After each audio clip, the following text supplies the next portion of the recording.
And I will say at this point, welcome to all. We have tonight Judith Hibbert and Helen Paul, who I think should introduce themselves because they have, one is from Deptford, one is from Southampton, but they're going to talk tonight about almost the secrets, the shameful secret of Greenwich and Deptford. And that is and I'll say as a Southeast Londoner by adoption, by immigration from Yorkshire 49 years ago, the shameful secret of this area's role in the disgusting trade in humans, the slave trade. And I will hand over, and there are other, if you want some other sources, not really academic sources, but there was Laura Shepherd Robinson wrote a book about it, a novel about it a couple of years ago. But I'm sure Helen and Judith are going to do a great job in talking about how this part of London was mired in this horrible, horrible trade. So I will just stop waffling and hand over to Judith and Helen. Go on, off you go. Well, thank you. Thank you, Alan. We will try our best. Judith. Thank you for having us. My name is Judith Hibbert. I'm the Deputy Chair of MōSaF. And there's Dr. Helen Paul, who's an economic historian from Southampton University. Okay, and as we said, we're going to talk a little bit about who we are. We are called MōSaF. We are Museum of Slavery and Freedom. And our aim is basically to sort of highlight the forgotten history of Deptford. As you rightly said, the tragedy of what went on all those many years ago. And our aim is basically to get the people of Deptford to know their past history, to highlight what went on, and to bring a focus onto Deptford itself. At the moment, there's a lot of regeneration going on, but there's not a lot of background history for people to actually sort of hold on to. So that's one of our aims. And our objective is basically to get the people of Deptford to know a little bit about their history as well, and to be proud. Can you still hear us, Judith? Yes, I can. Can you still hear me? Can you hear me? Hello? Yes, I can hear you now. Yes. Oh, you mean I was talking all that time? No, just about 3 seconds you disappeared. Okay. It's my internet connection because I've got awful bits of copper that are 30 years old from OpenReach. Okay, no problem. One of our aims is to explain how London and the rest of the United Kingdom grew rich from slavery. And we want to sort of create a link to sort of research and to build relationships within Deptford as well, and to encourage public engagement. And basically, one of our objectives is to get artifacts around as well. We're not, the end goal is to actually have a physical museum in Deptford, but that's years to come. But at the moment, Deptford is our museum at this moment. That's how we see it. So basically, to sort of bring the local community on board in what we're trying to do. So that's it at the moment. That's the introduction. The International Slavery Museum in Liverpool. For me, we went to see that a few years ago, and they don't shy away from the history. And we feel that Deptford does shy away from the history because, again, the local people of Deptford don't know the history, but Liverpool is there, it's wide open, people can go in and out of that museum and see what's actually they have to have an offer. So that's where there are museums in London, and people might say, why do we want another museum? Well, we would like something in Deptford because that's where the slave trade for us started. That's where the ships were built to go to the triangular slave trade. That's where Equiano was a free slave. Well, he thought he was free, and he was resold again on Deptford Strand. And there is Equiano Society, who actually does a lot of history about Equiano, but at the same time, the local people don't know this part of it, of where he was actually taken from and then sold on and then gone to Chatham in Maidstone. So because of that, which is the reason why we want something physical, a monument or something in Deptford. It's very much, a lot of tourists is in Greenwich, but not many goes to Deptford. And I think if we had some kind of monument or some sort of statue, well, not even a statue, but a physical museum, then that would help the community of Deptford, because more tourists will come into that area as well, which would generate, again, sort of money back into that small area of Deptford. For us, years ago, when it was a Royal Navy shipbuilding yard, it was very rich. And then when it moved to Greenwich, it became forgotten. And we want to kind of bring that, we want to highlight that back. Okay, next one. So what have we been doing? Over the last few years, we've had talks in school. I work in a school, and we did a talk in regards to that school, because since the Black Lives Matter, as you can imagine, so much more people have got interested in history and of slavery and so forth. So we've found that we've got really, really busy in regards to the last couple of years during COVID, as well as yourself online, trying to decipher all these different interests. So we've been giving like talks in schools, and that's one of our aims and objectives. It's to actually do more educational research and to basically get the local schools involved as well.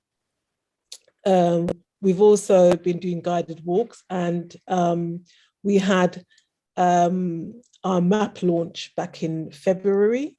You can show the map, and now we can go back. So we had a map. I don't know if I've got the slides of the map. Okay. Oh, hang on, I do somewhere, but no, here they are. Yeah. Okay, yeah. This is the launch that we did back in February. And since we've had that launch, we've become very, very busy in regards to the walks that we do in Deptford. A lot of people have been very interested in that. And so we're very much, this is, I can show you part of it if you can see. Oops. Can you see it? Your blurring background is making it difficult. Oh, okay. Yeah, so that's part of the map, really. And it's a free map. But what we do at the moment is we're doing the local schools, and anybody that's maybe interested or wanted to kind of know more about the local area. So we'll give them a tour of that, and we'll sort of talk about the history, talk about the churches, their involvement, that sort of thing. So we found quite a few people have been really interested in the actual walks. Where do we get that map, Judith? Oh, that book, Judith. This map at the moment, if you want to do the walks, that's one of the ways you can actually get the map. But the book you just showed, is that it's published? Not a book, it's a map. It's the map. Right. Yeah, it's not a book. Okay. So if one of you can put this in the details in the chat, then we'll be able to maybe buy a copy or something like that. That'd be great. Go on. Sorry, I didn't mean to interrupt. No, that's fine. That's fine. Helen, you can go back. Yep. Yeah. Okay. So that is the MōSaF map that we've Helen has done. During the launch as well, back in February, we had a few volunteers, brilliant volunteers, and one of our volunteers did a short film as well for us. We've only just received it, so that will be going onto our website. Our website is mosaf.org.uk. So that will eventually go into the website for people to see as well. There's also been, since the launch, a lot of press interviews. Again, that will be coming out soon as well. So we've been pretty busy. These are all short-term things that we've done in the last couple of months. So we are getting more notice and we're getting out there. So that's part of it as well. And we're also getting support from the churches as well. One of the churches is St. Nicholas Church. And during our walks, we're hoping to be able to kind of get access to that church on our walks as well, because we found that this is one of our areas of interest that people will be quite interested in to sort of see as well. And St. Nicholas has quite a few things in there that will interest people as well. Next one.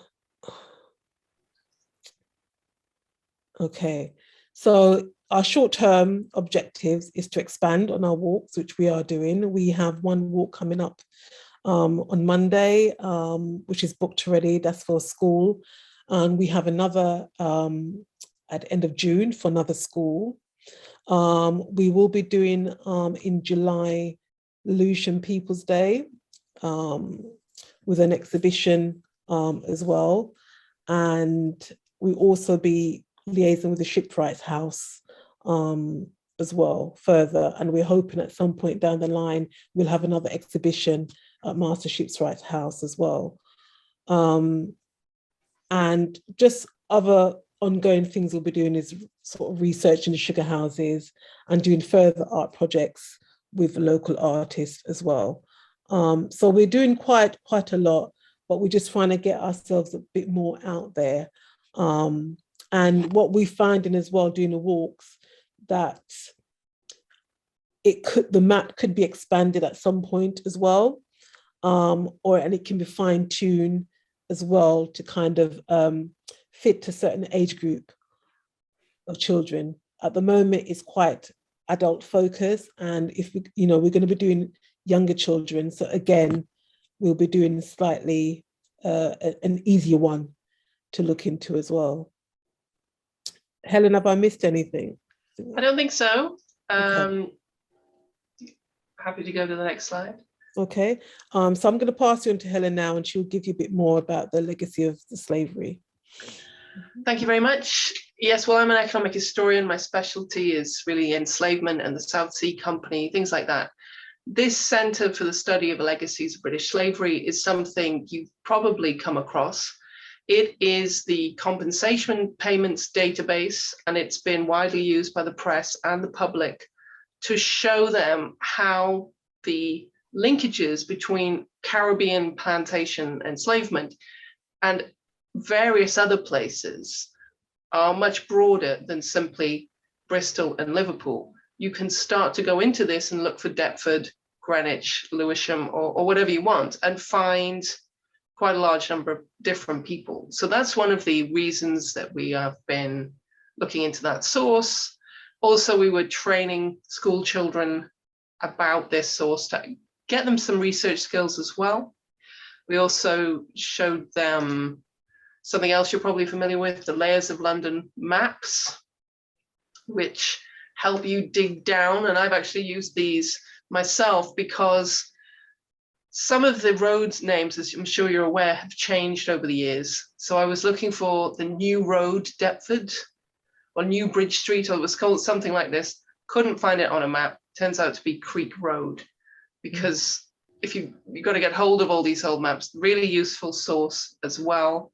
But again, you're trying to get the public to use these things themselves, and then not just you telling them something, they learn better by doing, as it were. So this is really where a lot of my work is in the South Sea Company, which was a company that enslaved people and also worked with the Royal African Company. We know that they worked from what was the Greenland dock, it's now the Surrey docks, down in Rotherhithe. They obviously got naval convoy vessels with them from the Deptford area, and they also have linkages further along into what's Greenwich. There are interesting local bits of history like this. This grabs people's attention. It's the Luxborough Galley and the various 6 paintings that explain how this ship burned down. The men on board died. The ones you can see in Little Yawl at the front, they escaped, but only through cannibalism, so not all of them escaped. And the whole thing was a huge drama at the time. What it wasn't really focused on was the fact that that was a slave ship. That was a South Sea Company ship. And it's a painting by George Cleverley the Elder, who eventually ended up in Deptford and died there. You probably realize the NMM have a number of his paintings. And it also connects in, I suppose, very nicely to how there's this intersection between enslavement, the actual practicalities of building ships and stocking them and sailing them, but also these cultural responses to the trade and to things involving the trade. So we're quite interested to use paintings and things like that as well to help us see what's going on in this area. Because you'll probably be, of course, familiar with this. This is the yard, the King's Yard itself, and then you've got this whole area along here that's the Deptford Strand. So you could then use this, for example, to show people that general area is where Equiano was, or John Hawkins, who's credited with being the first Englishman to be involved in the triangular trade. He sailed from there. The lack of some sort of monument or point of focus. So if you're coming down on a river tour, you could be told all sorts of things by the guide. There's nothing really. I've been on one of these tours. They don't really say very much at all about Equiano or anything else. But if there was something there, or if it was better publicized, they might change their various speeches that they make on these trips. Plus, as Judith was explaining, we're quite keen to get people into this area. You're probably, again, familiar with this bit. This is looking along to Ambrose Crowley's Wharf. This is the bit of industrial heritage, I suppose, is the Crowley's ironmongering activities. Quite a lot of iron is used on wooden ships, but also you need iron in enslavement. You need iron manacles and things like that. And that's all coming from, a lot of that is coming from Crowley. Interestingly as well, from a women's history point of view, Crowley's was at one point run by Theodosia Crowley, who was actually a daughter-in-law of the family.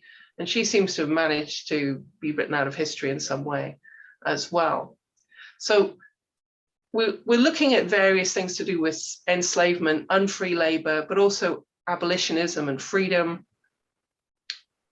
And part of that will connect into the industrial heritage of the area as well, because these people were being enslaved for a purpose, to work somewhere. And there were various mechanisms to keep them enslaved, or there were goods they were producing that were coming back in. So we've looked at the obvious places like the churches, which are all built. Now, they were built from taxes on the coal trade, but that money was parked into South Sea Company annuities during the time of enslavement. So actually, there is a connection even there. And of course, the interiors of these spaces and some of the people who are in the graveyards are on one or other side of the divide at times. So there's this Maididi, however you pronounce this, a native of Tahiti who sails with William Bligh. But what William Bligh was doing was looking for breadfruit to then take back to the Caribbean plantations to feed enslaved people. So all these connections with the ways in which people, unfree labor is used, but also the way in which people are, what you don't see is the kind of the sugar houses of the Caribbean, the way those places work, using Deptford as a kind of location of a point of contact between, say, the Navy and their various activities to support the slave trade. We hear much about their abolition side of it, and that is true, but there's also their convoying of slave ships and the various complex connections between them and the slaving companies and the whole plantation economy project in the Caribbean, which would have fallen flat without naval support, frankly. So for us, we're looking for specific things that link primarily to Deptford, but we could do the same thing for Greenwich. We found a lot about people who have freed themselves or who are abolitionists, like Equiano. We don't just want to talk about enslavement, but also about the liberation. So we can see people who are on the legacies of British slavery who turn up at Albury Street, which is still there, a very nice street in Deptford, but it used to be called Union Street. So you can see the link here says Union Street, but that is Albury Street. And it will take you directly to a particular person, Mary Philippa Whitton, and her unsuccessful claim to get an estate in St. Kitts. Notably, costs were awarded against them in favour of Archibald Paul, with a double L, I hope no relative of mine. But you can see that this lady was baptised at St. Nicholas, Deptford, and you start to get into a lot of detail from sites like this. Perhaps a lesser known site is this one, the Runaway Slaves Project at the University of Glasgow. They culled advertisements from newspapers looking for escaped slave adverts and also sales of human beings. Now, there was a general belief in popular culture that because Elizabeth I had said that no one could be enslaved on British soil or in English soil, as it would have been then, that meant the minute you set foot on the beach, that was it, you were free. That really was tested in law until much later on, and there was no mechanism for an enslaved person to know that or to push their claim. What they had to do was to run away, essentially. And then they were viewed under a different set of rules and principles, property law, as someone's property. So you get these quote unquote owners threatening people and saying, if you don't bring back person X, I will, take you to court. You're behaving illegally. One of the ways in which male escaped enslaved people might get away from this area is, of course, getting on a Navy ship. So that's another way of finding your way out. This lady here, she too lives in Union Street, or Albury Street as it is now, and there's very fancy houses. And she's an enslaved person called Flora alias Lucy. That's our clue that she's enslaved, because people are changing her names to suit themselves, and that's a bit of a giveaway. She has marks between the eyes and on her chin with small black strokes, and on her arms, after the manner of the country from whence she came. So that's scarification marks that indicate she comes from somewhere in Africa, presumably West Africa somewhere. And this is what indicates as well that she's not come in from the Caribbean, although people did. You've also got enslaved people from India as well. You've got indentured servants and all kinds of other people. But this woman, you'll notice that the mistress says the person, if anyone encourages her to stay away, they'll be prosecuted as the law directs. She speaks pretty good English and hath a sore leg, for which she hath been several times in St. Bartholomew's Hospital, which is interesting because she's moving around London to different places, clearly, and she's coming to life a bit through these sorts of advertisements. Not all of them are as fulsome as this one, but it's often about what they're wearing, what they look like. And there's a number of them from the Deptford Greenwich area. We plan eventually to get round to things like prison ships, which we know were sitting in off Deptford. We haven't quite got up to that. But of course, there are lots of different sorts of unfree labour that we could be looking at. And we're also interested in the various products that go into the shipping trade, and also things like slave-produced goods, for example, sugar and rum. So here we've got just a ship's biscuit from the National Maritime Museum, which you can see has been painted. It's probably why not paint it instead of eating it? And you can see as well, if you're looking, it's got the broad arrow on it that says that it's navy biscuit. But obviously they would have been producing lots of different things. So it'd be interesting if anyone has any knowledge of what sorts of things might have been going on to the slave ships, maybe the naval convoy ships as well. And what we're looking at in a minute is trying to narrow down the sugar houses, which we know are around the area. People are mentioning them in mortgages and leases. People are insuring them. We have one particular address. I think it's Tanner's Hill. But a lot of them just say of Deptford Sugar Refiner. And we've come across this somewhat mysterious site, mawa.clara.co.uk. This is a site that purports to be a list of sugar houses across the whole country with maps and everything like that. We haven't really dug into this too much thus far, but if anyone knows anything, then please let us know. Looking at sugar houses and also mold makers. You can see Deptford Creek, and you can see the person who's created this thinks there are 3 sugar houses around the creek and then 2 mold makers. I think the mold makers on one on Tanner's Hill, we do know about. The other ones, I think we have to dig in the archives to find.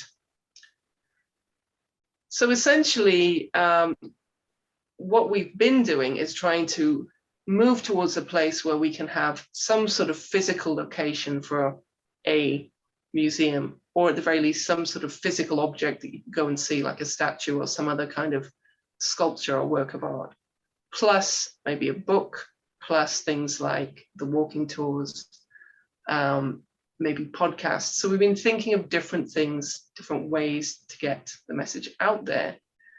And we're interested in working with other people as well, if it's useful to you or if there's anything in this that you think is of interest.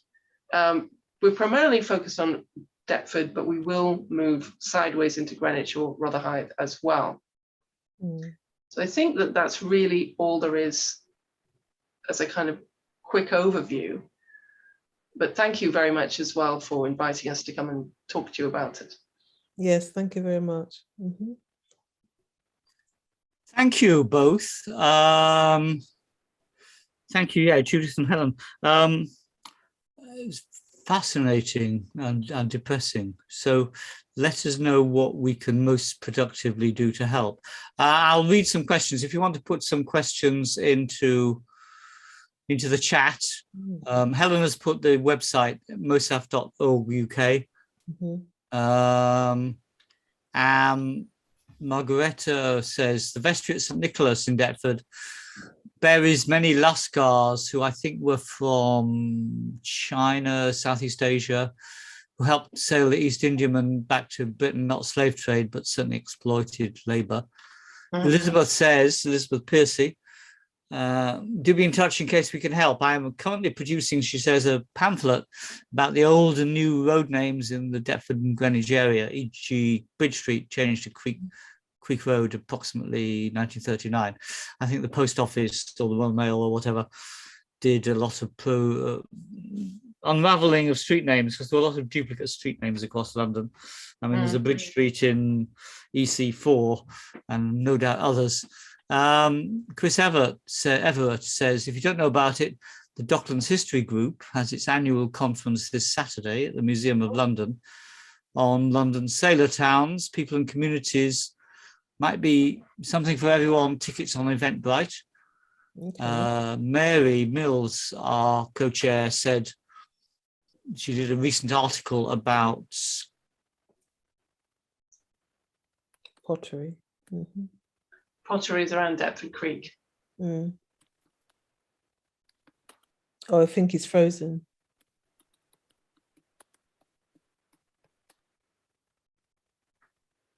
Yes, just to amplify that, Mary wrote about various of the potteries around Deptford, and a lot of them were producing all sorts of things, and they must have also included producing moulds for sugar refining. Okay. It seems to have been pretty well all over East London. I remember digging up a site in Ratcliffe, just off the highway, where we found sugar moulds. There they were dated right at the beginning of the 18th century, but I'm afraid it was a London-wide aspect as the taste for sugar got greater and greater. Okay. Right. There's somebody asking for the site, the link to the Glasgow sugar refinery. So what I might do is try to fiddle around, because I've got two screens. It's slightly slightly awkward. Let me kind of go run away.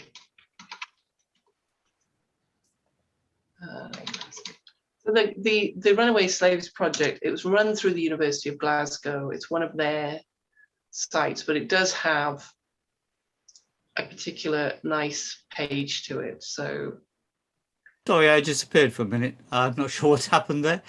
Yeah. So questions, if anybody else got questions? There's all we've got. I was interested that David Olusoga, who did an excellent series on BBC 4, I think it was a few years ago, talked about how much finance from the so-called, the freeing of enslaved people in the Caribbean, which of course didn't compensate them, but compensated their so-called owners, went into funding the Industrial Revolution in Britain in the 1840s.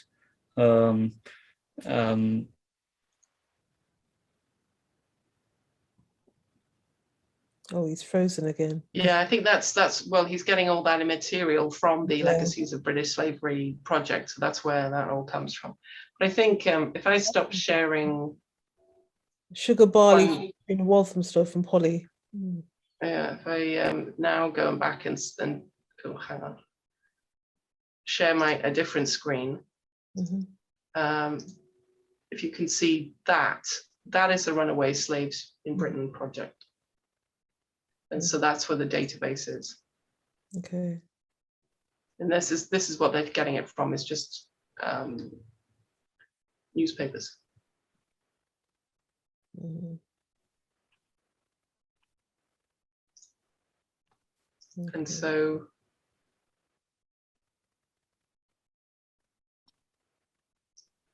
I think was it Patricia Road has put her hand up? Yes, Patricia Roud. Sorry. Hello. Yes, one of my ancestors was a master cooper at the Deptford Royal Docks, and there is a group now at the moment of people that are trying to protest against the development of the area of the docks in Deptford, because there's not going to be any heritage left there. And so perhaps you can get in touch with all of them and support them as to, what's going to be built there socially, and a museum there. Are you talking about Convoy's Wharf? Yes, you're right, yes. That's very contemptuous at the moment, because we tried so hard to get in touch with them, but not much joy at all. Oh, not really. Oh, right, okay. Well, I think I've had contact with them. So, what can I help at all? I think what we're getting a bit confused. I think Patricia's talking about the group of people protesting, and Judith's talking about the actual the managers and owners of the wharf. We've tried dealing with them, the people who are doing the reconstruction or whatever they're doing, and it wasn't the case that they wanted to make over one of the buildings to a James Bond museum, and you just think, well, Yes, no, we don't want that, do we? And the other thing I just wanted to mention is that we still have a sugar refinery or sugar factory um, on the River Thames, on the North Bank, just above Woolwich Ferry. Okay. Tatum Lyle. Oh yes, yes. So there's still the no, it's a big valley area, so it's fine. Okay, thank you. Thank you. Right. Okay. All right. Okay. Before I go, I'd just like to say how interesting that was. Thank you very much. Can I ask a Welcome. question? Thank you. Yes, thank you so much. And sorry, my internet connection has been a bit unstable, Helen and Judith. The recording should have everything. Go on, yes. Is Jackie wanting to ask a question? Well, just a couple of things, really. One was to say that I've been looking at Theodosia Crowley and the Crowley warehouse on the water's edge at Greenwich, of course, where they had in John Crowley's inventory of 1728, apparently, not only the agricultural implements for the Carolina trade, and I think we talk about sugar, but we don't talk about much about rice. So I was interested to hear a little bit more about the transatlantic trade with the rice fields in Carolina, because he certainly was sending Carolina hose, and particular mattocks that were designed particularly for clearing the rice fields in Carolina, which was obviously enslaved people who were doing that, as well as padlocks for Negroes' necks. We had a warehouse stacked full of those in Greenwich.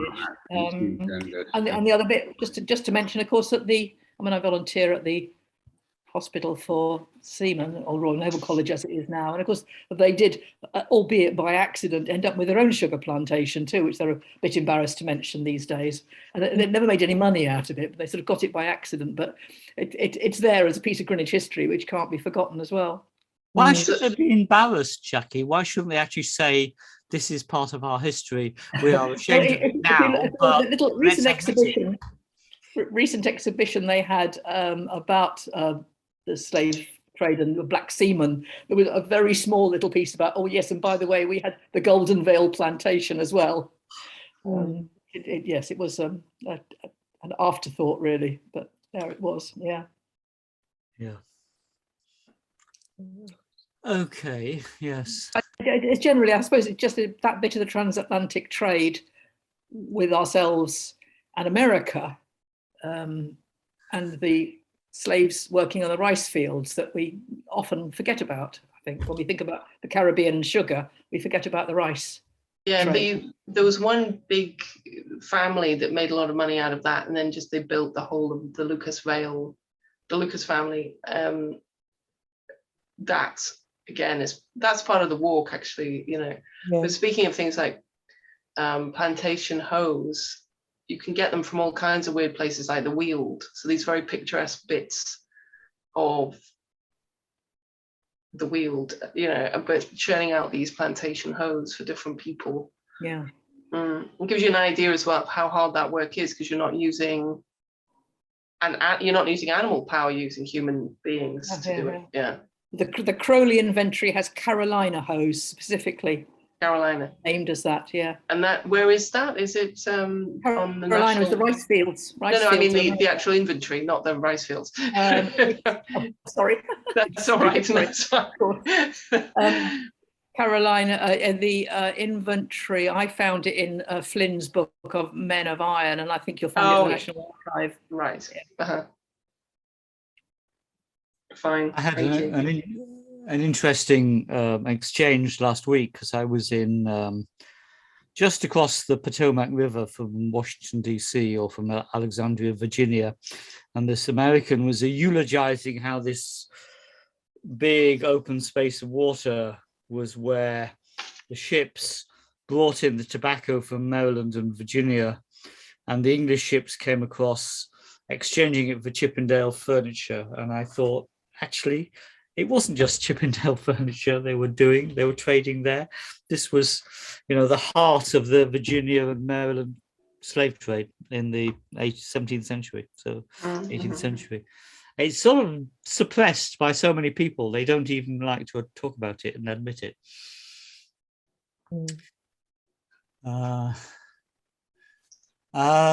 Okay.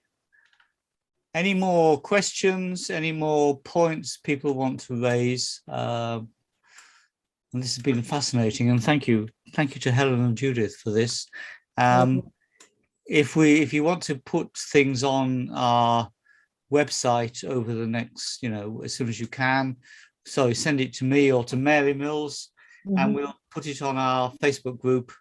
And certainly, I mean, I think a lot of us, as you've gathered, would love to help when and how we can. Great. Well, Sue says, does anyone know how the sugar plantation came to be owned by the Royal Naval College? Probably inheritance. Yeah. No, it was sort of accident, because they were entitled to claim unclaimed prize money, and a prize agent in Jamaica had basically defrauded them, and as part of the sort of bankruptcy arrangements, they ended up, because they couldn't get the prize money off him, they got his sugar plantation. So it was by default. That's interesting. Well, if you have any, I mean, as well, if you've got any research tips, do feel free to email me. You can see my emails there. Sue Davies says, yeah, if you look at the chat, there's various people saying they would like to talk. So the accident of how people acquired plantations is interesting, isn't it? Angerstein, John Julius Angerstein, got sugar plantations from the estate of his second wife's first husband. So he had that access to that money. And he also served on the Committee for the Relief of the Black Poor in London. So the whole thing has many nuances. And as you know, of course, Deptford and Greenwich should really be considered as the one place. Deptford used to be called East Greenwich. And at the end of the 16th century, it was the 4th largest population in the country. So of course, it has the connections. We wish it didn't, but it has, with Liverpool, with Bristol, with the city. Yeah. Exactly. Yeah. Yes. Thank you. Okay. Helen has put her email address on there on the chat, hjp@sotum.ac.uk. So we could keep in touch. Thank you, Helen. Good. And do you want to say anything about, when are you hoping that you'll have something that's open to the public for people to visit? Not necessarily as tourists. Well, we are doing, as I said, People's Day on the 16th. So people get a bit more of July. 16th so of people July. can get more information there. So we'll be there physically, not on Zoom. No, quite. Can you email that to me, and I will put it on our Greenwich Industrial History Facebook group, please. Yeah. Thank you. Thank you so much. Can I make a point, please? Yeah. Yes, Richard. When the convicts were being transported to Australia, one of the ships doing so tendered on the basis that they only need feed the convicts so much food, and they didn't supply enough because it was of greater distance and many died. But they were obviously, the idea was that they didn't lose too many slaves with insufficient food. They expected to lose some on the voyage, but not too many. Yeah. Well, yeah. Richard, read up on the horrible history of the Zong, the ship that actually took people overboard and claimed them on insurance. It's a depressingly horrible tale. There's a lot of the timber work that was done on the Thames was to equip ships with the necessary woodwork for the slaves to be housed. Right. Yeah. And it was done at the beginning of the voyage. At the end of the voyage, it was all taken out and redone next time the ship went round, did the circuit. Mm. Yeah, presumably because you had to take out the slats to put the goods in, the rum and everything into the. Yes, but it was more than just slats. It was 2 or 3 high, rather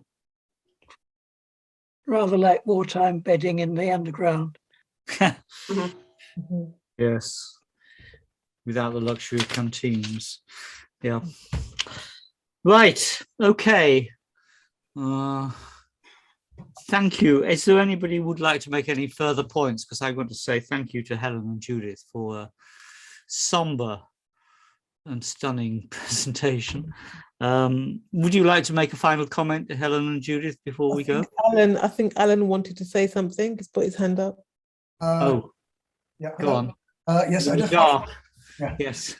We just wanted to say that there was a really interesting play just on in Bristol called The Song. It was entirely about Equiano's life, which was a really fascinating thing. I think it's still on, in fact. Bristol Old Vic. It's at the Bristol Old Vic, and it's called Song. The Meaning of Song. The Meaning of Song, sorry, yeah.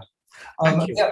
The other thing I would just very, very quickly say, it's not really to do with Deptford so much, but there was the family in Greenwich, the de la Motts, and they were very, very closely connected with the sugar trade. And they actually owned a sugar house in London. This man, Pierre de la Motte, he was a wharfinger, that he controlled lots and lots of the wharfs near the London Bridge. And in fact, his son built a sugar house in Hull. But mysteriously, these people, they were also great friends with John Wesley. So it's an odd mixture of people, really. Yeah. Well, the Methodists weren't necessarily honourable in all ways, were they? And Adam can also mention the Black Footman, who got a not unsubstantial bequest in a will of 1760 to show that the Greenwich and Deptford's population was cosmopolitan then as it is now. Yeah, indeed. Right, okay. I know Elizabeth is a bit sceptical, Elizabeth, but Laura Shepherd Robertson did a very readable novel about 3-4 years ago, set in Deptford and Greenwich, about the slave trade, and a lot of the big houses. I mean, it was a novel, and so you wasn't necessarily a one-to-one identification, but it was clear that a lot of the big houses in this area were paid for by this lamentable trade. And a lot of the wealth of the area, obviously, apart from the military bits and the naval bits, but a lot of the wealth of the area came from the slavery. Mm-hmm. Oh, blood and sugar. Thank you very much, Elizabeth. Yes. Can you hold it up again and say something so we can see you? Oh, yes, I've read that, yeah. Yeah. Brilliant book. Yeah. Yes, I read it thinking, oh, I know that place. And it was, Deptford High Street and all those little places that I've lived in for so long. Right. Okay. And of course, I don't think we've mentioned yet many of the instigators, amongst the instigators of the trade was the royal family with the Royal African Company, which was run by the Duke of York before he became James II. Yeah, anyway, one loses words to express the horror of it all. Anybody, any final questions? And thank you very much. This has been a really fascinating presentation. Thank you very much, Helen and Judith. I will post something about 16th of July, Lewisham People's Day. If you can send me an email about where it's happening and so on, and we'll put it up on the Facebook group, and keep us in touch and let us know how we can practically help, because we need to know about this sort of thing. Lovely. Thank you very much. Thank you so much for having us. Thank you, Judith, and thank you, for all your input as well. That's been really great. Some great information there. Yeah. Yes. Thank you. Yeah. Thank you both. Thank you very much indeed. Thank you. Thank you. I will also send you a link when this is on our YouTube channel, which depends on my work schedule. I won't bore you with that, but I will try and get it up there as soon as I can. Okay. Thank you very much indeed, everybody. Thank you. Bye-bye. Good night. Bye.